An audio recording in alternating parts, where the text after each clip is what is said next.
This is my 1990 YZ80. This was given to us by Britt's aunt. It's been in her family since the early 90s. It's been sitting for probably over 10 years. Throttle stuck. It's got old gas in it. Probably is a disintegrating air filter on it right now as we speak. But we're going to try and get this thing going. And we're going to try to make it look a little bit better over the next couple days.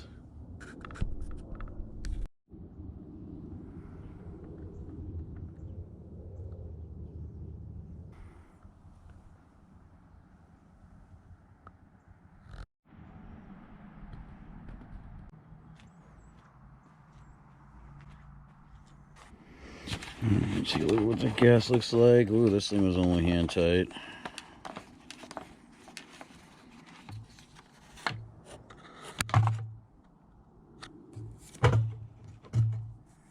Doesn't look like there's any gas in there. It's dark down there, but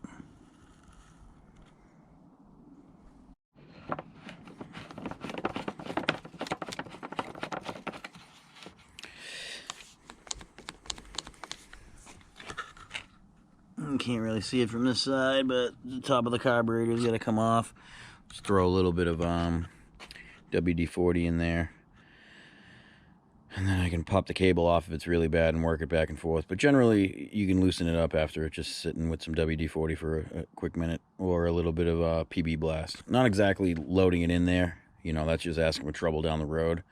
But just to free it up before taking the whole thing apart. So yeah, just take the top of that off right there. And you'll be able to get down inside to where the slide is. And just a quick little squirt. So as you can see, I just popped the top of that off just by unscrewing it, and I threw a little PB blast down in there. Now, of course, I'm going to take this carburetor off by taking the bolt off here, and then obviously taking the fuel line off and the overflow, as well as whatever vacuum lines may be attached to it. I'm not really sure on this specific model, but either way, I'll clean the bowl, I'll clean the jets, I'll clean all the conduits and stuff like that, as well as the banjo where the fuel comes in, just in case it's all gummed up. But just for the hell of it, I'm popping the top off, throwing a little PB blast down in there, and seeing if I can just free up the throttle. It's already moving a little bit with the cap off due to the slack created from taking the cap off, so that's how I know, and it's giving me a good sign that it's just the slide itself and it's not the throttle assembly on the handlebars or hung up anywhere else along the line. Okay, so as you probably expected there at home, that didn't work. And good thing I bothered to take it off, because squirrels are living in there. It is looking like a full-blown storage locker for nuts, poop, and all things mice and squirrels. Alright, so I'm just going to pull this carb out.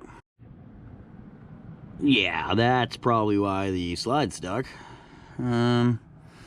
I don't know if you guys get the gist of this, but I mean, just look at this. It's acorns caked in here. And I'm sure you guys are like, oh, this stuff's nasty. Yeah, I know. If you've seen some of my other videos, you know I mess with old stuff and Volkswagens and all sorts of other crap, so I'm not shy, nor is this my first poop rodeo. Alright, so we got the slide out. As you can imagine, this thing was pretty gross. I know a lot of you are probably thinking to yourselves, why not just go on eBay and buy yourself a new one? Carbs are one of those things that unless the housing itself is damaged or compromised, or there's like this mysterious air leak you can't find, there's really no point in buying a new one. You just clean all the parts, replace all the gaskets, and it'll work brand new again.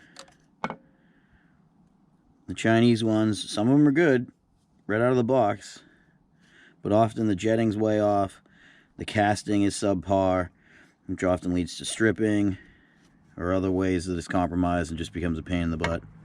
But yeah, so that thing freed up. Let me see if I can stay focused on this. Turn the bars without knocking this thing over. As you can see, that's moving again. So, you know, that's freed up. All right, well, let's go rebuild this car.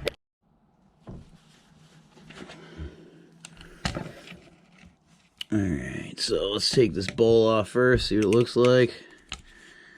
Phillips head screwdriver. Of course, that's not the right size one. Let me go get a different one and make sure that the threads are right. Always make sure the threads are right, because these things love to strip out. Even though carburetors are made of aluminum with brass parts, believe it or not, the softest damn thing on these whole things always is the bowl screws. So we just go ahead and back those all the way off. Normally you take these vacuum lines or overflow lines. They're overflow lines, they're not vacuum lines. Normally you take them off, but for right now I'm going to use them to kind of keep the bowl and everything together. It's getting dark. It's still February here. It gets dark about 5:30. So just in case I run out of light, I'm going to keep everything right here on my engine lid. About yank these out. Pull that to the side. Pull that one out. Oh yeah. This old girl is really stuck on there. Ooh, it's actually got some gas in there. Looks like more like mud.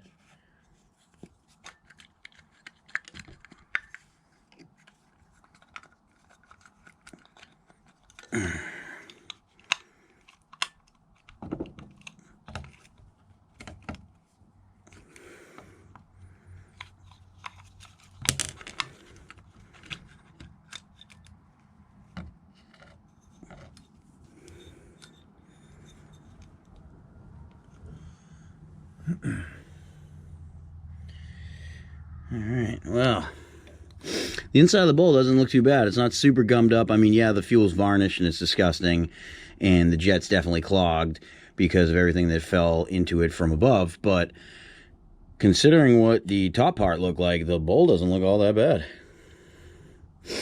Alright, well, let's keep taking this thing apart and call it a day.